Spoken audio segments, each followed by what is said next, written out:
What was expected to be a routine economic address turned into anything but ordinary. Ontario Premier Doug Ford, blunt, bold, and fearless, took direct aim at Donald Trump in a way few, if any, Canadian leaders have in recent years. He didn't mince words, calling Trump the elephant in the room. What followed was one of the strongest defenses of Canadian industry we've ever seen. This wasn't just Ford standing up for Ontario, it was Ford standing up for Canada. And at the heart of his message to Washington was a simple, unmistakable statement: Canada is not a doormat. Under Mark Carney, we're done playing by America's rules. We're here today to talk about Ontario's economy. We can't do so without acknowledging the elephant in the room. President Trump continues to take direct aim at Canada. Well, he's going to really go after us now. I'm reading my speech. I just called him an elephant. But anyways, can't call that guy any name. Anyways, he's added and expanded tariffs on Canadian steel, autos, aluminum, lumber, and copper, just to name a few. He went off kilter and started to go after cabinet makers and so on and so forth. By every measure, he seems intent on putting tariffs on pharmaceuticals, semiconductors, heavy trucks, film industry, and critical minerals. If I've said it once, I've said it a million times. A tariff on Canada is nothing more than a tax on Americans, and I tell that to my American friends. I talk to the governors, senators, and congressmen and women every single day. Ironically, even Republicans, they don't agree with that. They don't agree with President Trump's attack on his closest allies and friends, but unfortunately, they're too scared, to the exception of a few senators, too scared to say anything. Ford didn't stop there. He went straight for the jugular. One by one, he listed every industry Donald Trump has targeted: steel, aluminum, autos, lumber, even pharmaceuticals. He laid it all bare, a pattern of economic warfare aimed squarely at Canada. Then came Ford's counterpuncher, the line that instantly went viral: a tariff Ontario Canada is nothing more than an attack on Americans. That wasn't just a soundbite tap, it was a truth bomb. Because when Trump slaps tariffs on Canadian goods, it's American families who pay the price. It's American workers who lose jobs. And it's American businesses that feel the squeeze. Ford wasn't merely defending Canada, he was exposing the hollowness of Trump's so-called America First agenda. His message was unmistakable: you can't build American prosperity by punishing your closest ally.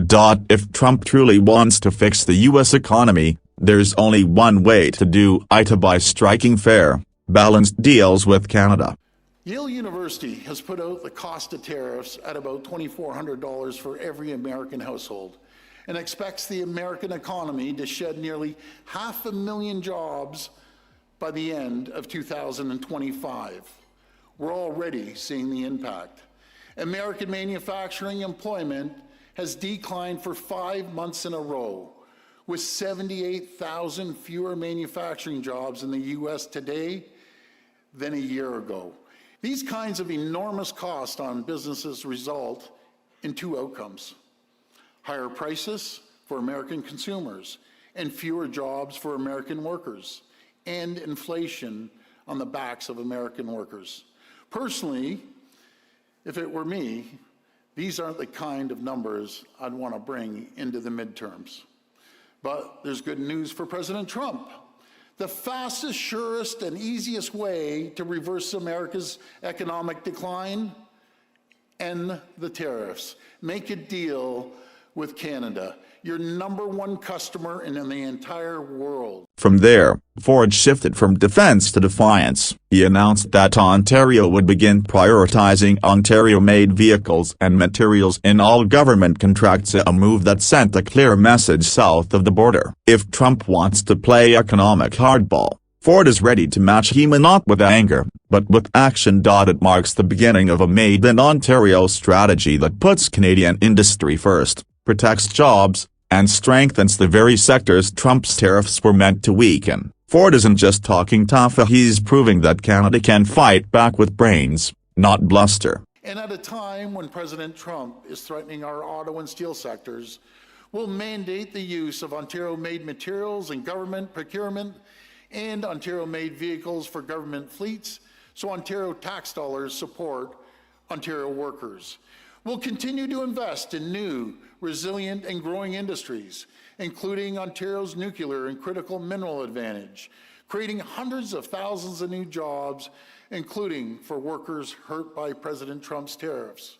From there, Ford shifted from defense to defiance. He announced that Ontario would begin prioritizing Ontario-made vehicles and materials in all government contracts, a move that sent a clear message south of the border. If Trump wants to play economic hardball, Ford is ready to match him, not with anger, but with action. It marks the beginning of a Made in Ontario strategy that puts Canadian industry first, protects jobs, and strengthens the very sectors Trump's tariffs were meant to weaken. Ford isn't just talking tough, he's proving that Canada can fight back with brains, not bluster.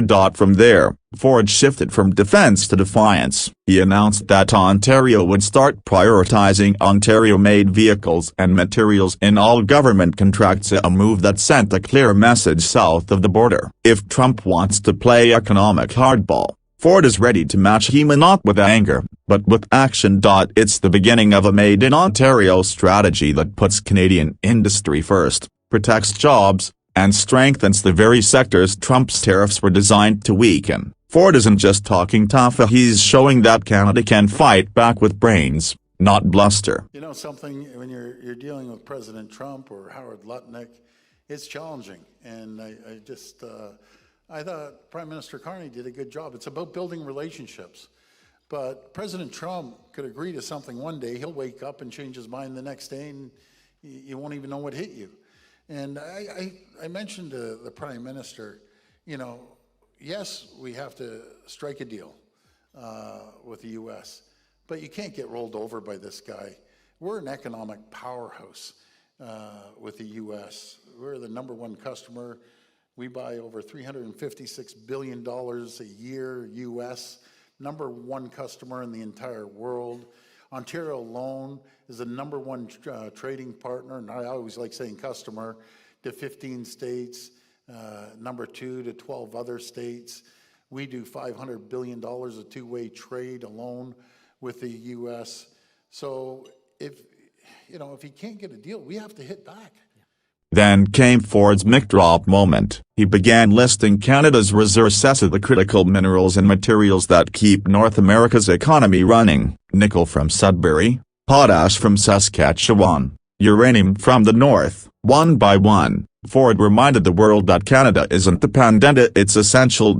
Every aircraft, every major American factory, they all rely on what Canada produces. And that's the quiet power Trump keeps underestimating. This wasn't just economic bravado, it was Ford drawing a line in the sand. If Washington wants to weaponize trade, Canada has the leverage to fight back. And I'm not speaking on behalf of any premier, but my good friend Scott Moe, he has the uranium, he has the potash. The uranium keeps their 94 nuclear facilities going down in the U.S.